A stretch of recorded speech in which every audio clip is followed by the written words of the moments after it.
Next topic है mutual induction. अब mutual induction का मतलब क्या है? जैसे मान लो कि आपके पास में दो सोलेनोइड्स हैं, इनको आपने पास पास रखा हुआ है। अब ये जो पहली सोलेनोइड है इसमें हम करंट फ्लो कर रहे हैं आई, और इस करंट की वजह से एक मैग्नेटिक फील्ड भी यहां पे प्रोड्यूस हो रहा है। मैग्नेटिक फील्ड की डायरेक्शन कैसे पता करते हैं सोलेनोइड के लिए? सोलेनोइड में जिस डायरेक्शन में करंट होता है उस डायरेक्शन में हम राइट हैंड फिंगर्स को घुमाते हैं, थंब आपको मैग्नेटिक फील्ड की डायरेक्शन बताता है। तो जिस डायरेक्शन में इसमें करंट है उस डायरेक्शन में, कौन सी डायरेक्शन में करंट है? अगर मैं सामने से देखूंगा इस सोलेनोइड को तो मुझे एंटी क्लॉकवाइज डायरेक्शन में करंट फ्लो होता हुआ दिखाई देगा। तो मुझे एंटी क्लॉकवाइज डायरेक्शन में राइट हैंड फिंगर्स को घुमाना है, थंब आपको मैग्नेटिक फील्ड की डायरेक्शन बताएगा। यानी कि यहाँ पे जो मैग्नेटिक फील्ड होगा वो लेफ्ट से राइट की तरफ होगा। इस तरीके से यहाँ पे एक मैग्नेटिक फील्ड प्रोड्यूस हो रहा होगा। ठीक है, इस करंट को मैं I1 बोल देता हूँ। यहाँ पे ये पहले वाली जो सोलेनोइड है उसमें फ्लो होने वाला करंट है, इसलिए इसका नाम क्या रख दिया? I1। और इससे जो मैग्नेटिक फील्ड प्रोड्यूस हो रहा है उसका नाम रख दिया हमने B1। ठीक है, अब मान लो कि ये करंट कांस्टेंट है। अगर ये करंट कांस्टेंट है तो इसकी वजह से जो मैग्नेटिक फील्ड प्रोड्यूस हो रहा है वो भी कांस्टेंट रहेगा, और वो कांस्टेंट मैग्नेटिक फील्ड इस सोलेनोइड से, सेकंड वाली सोलेनोइड से पास हो रहा होगा। अब सेकंड सोलेनोइड से जो मैग्नेटिक फ्लक्स पास हो रहा होगा, मैग्नेटिक फ्लक्स, उसका फॉर्मूला होगा n मतलब इसमें नंबर ऑफ टर्न्स, N2 बोल देता हूं इसको। पहली वाली सोलेनोइड में नंबर ऑफ टर्न्स N1 मान लो, दूसरी में N2, तो इसके नंबर ऑफ टर्न्स लेने हैं आपको। तो N2 मैग्नेटिक फील्ड जो इसको मिल रहा है वो है B1 डॉट ए मतलब इसका क्रॉस सेक्शनल एरिया। तो आप एक चीज नोटिस करो कि अगर ये करंट कांस्टेंट है I1 तो मैग्नेटिक फील्ड B1 कांस्टेंट होगा, और मैग्नेटिक फील्ड B1 कांस्टेंट है तो सेकंड सोलेनोइड से पास होने वाला मैग्नेटिक फ्लक्स क्या रहेगा? कांस्टेंट रहेगा, क्योंकि बाकी सारी चीजें कांस्टेंट है। इसका क्रॉस सेक्शनल एरिया, इसमें नंबर ऑफ टर्न्स, ये मैग्नेटिक फील्ड ही ऐसी चीज है जो चेंज हो सकती है। ठीक है, तो यहाँ पे सेकंड सोलेनोइड से पास होने वाला मैग्नेटिक फ्लक्स कांस्टेंट रहेगा। लेकिन अगर आप इस करंट को कम या ज्यादा करते हो, मान लो आप इस करंट को इंक्रीज कर रहे हो, क्या कर रहे हो? करंट I1 को इंक्रीज कर रहे हो, तो इससे जो मैग्नेटिक फील्ड प्रोड्यूस हो रहा है वो भी इंक्रीज होगा। और अगर ये मैग्नेटिक फील्ड इंक्रीज होगा तो क्योंकि ये मैग्नेटिक फील्ड ही आगे जाके सेकंड सोलेनोइड से पास हो रहा है, तो सेकंड सोलेनोइड से पास होने वाला मैग्नेटिक फ्लक्स भी इंक्रीज हो रहा होगा। आया समझ में? इसका मतलब अगर आप पहली सोलेनोइड में फ्लो होने वाले करंट को चेंज करते हो तो उससे दूसरी वाली सोलेनोइड से पास होने वाला मैग्नेटिक फ्लक्स चेंज होता है। और आपको पता है जब भी हम किसी भी कॉइल या सोलेनोइड से पास होने वाले मैग्नेटिक फ्लक्स को चेंज करेंगे तो उसमें एक ईएमएफ प्रोड्यूस होना स्टार्ट हो जाएगा अपने आप ही। तो यहाँ पे एक ईएमएफ प्रोड्यूस होना स्टार्ट हो जाता है जिसको मैं E2 लिख देता हूँ। इसके दोनों एंड्स के बीच में एक यहाँ पे पोटेंशियल डिफरेंस डेवलप होगा जिसको हम बोलेंगे इंड्यूस्ड ईएमएफ E2। तो यहाँ पे आपने क्या चीज नोटिस करी कि अगर हम पहली वाली सोलेनोइड में फ्लो होने वाला करंट चेंज करते हैं तो दूसरी सोलेनोइड में एक ईएमएफ प्रोड्यूस होना स्टार्ट हो जाता है। तो बस इसी फिनोमेना को हम बोलते हैं म्यूचुअल इंडक्शन। क्या बोलते हैं इसको?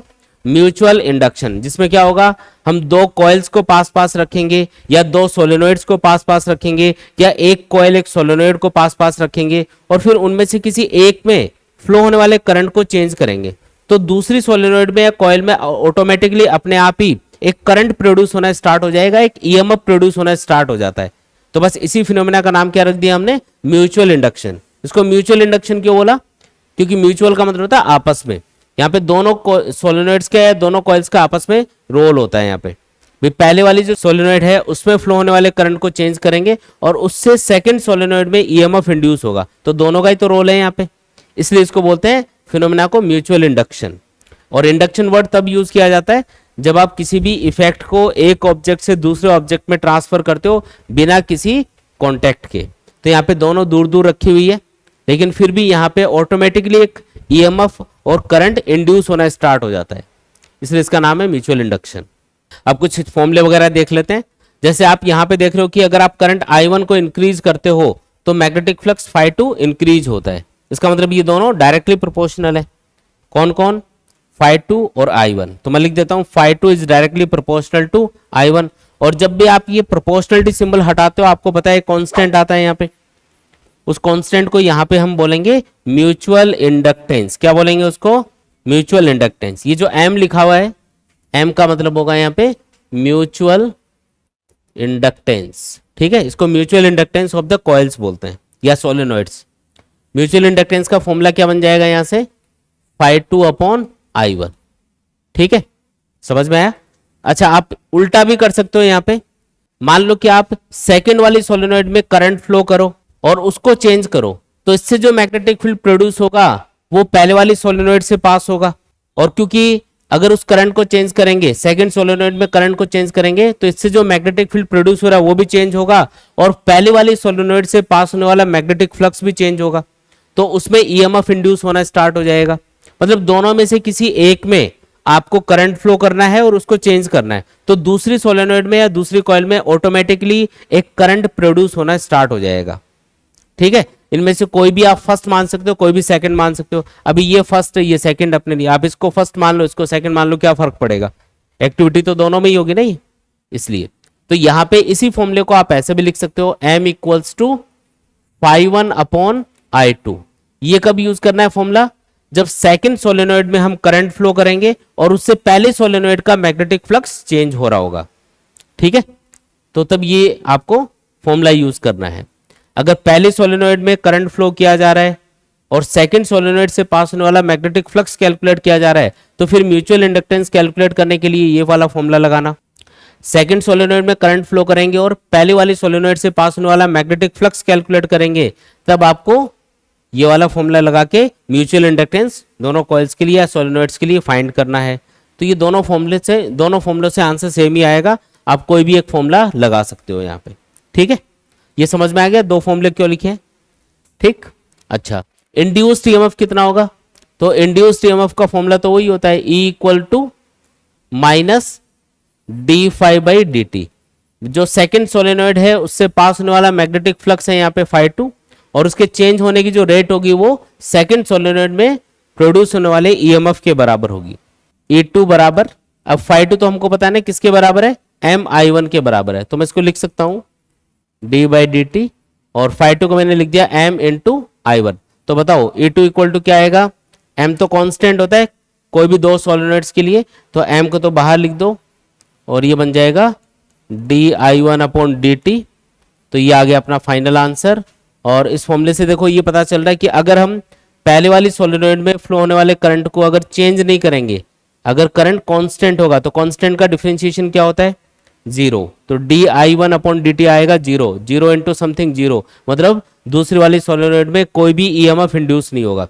लेकिन अगर आप पहले वाली सोलेनोइड में फ्लो होने वाले करंट को चेंज करते हो, अगर di1 अपॉन dt जीरो नहीं है, मतलब करंट चेंज हो रहा है टाइम के रेस्पेक्ट में, तो फिर सेकंड सोलेनोइड में ईएमएफ इंड्यूस होगा।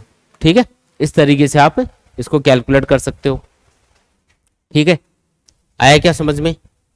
एक डेफिनेशन भी बना लो म्यूचुअल इंडक्टेंस की, जैसे ये वाला फॉर्मूला है, इससे मैं आपको डेफिनेशन बता रहा हूं म्यूचुअल इंडक्टेंस की। अगर मैं ये दो सोलेनोइड पास पास रखता हूं और पहले वाली सोलेनोइड में फ्लो होने वाला करंट रखता हूं 1 एम्पियर, I1 कितना रखना है? 1 एम्पियर। और मान लो इस 1 एम्पियर करंट की वजह से जो मैग्नेटिक फील्ड प्रोड्यूस हो रहा है, उससे सेकंड सोलेनोइड से जो मैग्नेटिक फ्लक्स पास होगा वो मान लो 1 वेबर के बराबर है। किसके बराबर है? 1 वेबर। तो ये दोनों वैल्यूज मैंने 1 1 कर दी, तो m की वैल्यू क्या आएगी? 1/1 यानी कि 1 आएगी। और इसकी ऐसा यूनिट होती है म्यूचुअल इंडक्टेंस की हेनरी। जैसे सेल्फ इंडक्टेंस की ऐसा यूनिट क्या है? हेनरी। उसी तरीके से म्यूचुअल इंडक्टेंस की ऐसा यूनिट भी क्या होती है? हेनरी होती है। तो ये जो दोनों सोलेनोइड्स आपने पास पास रखी हुई है, इनका जो म्यूचुअल इंडक्टेंस है वो कितना आ गया? 1 हेनरी के बराबर आ गया। कब? जब हमने पहले सोलेनोइड में 1 एम्पियर करंट फ्लो किया और उससे दूसरी वाली सोलेनोइड से 1 वेबर का मैग्नेटिक फ्लक्स पास हुआ। तो हम ये बोलेंगे इसकी डेफिनेशन बनाने के लिए कि अगर दो सोलेनोइड हमने पास पास रखी हुई है और उनमें से किसी एक सोलेनोइड में 1 एम्पियर का करंट फ्लो करते हैं और उससे दूसरी वाली जो सोलेनोइड है उसमें 1 वेबर का मैग्नेटिक फ्लक्स प्रोड्यूस हो जाता है, तो उन दोनों सोलेनोइड्स का जो म्यूचुअल इंडक्टेंस होगा वो किसके बराबर होगा? 1 हेनरी के बराबर होगा। ये इसकी डेफिनेशन बना दी हमने। इस तरीके से डेफिनेशन बना सकते हो फॉर्मूले से। आया समझ में? ठीक है।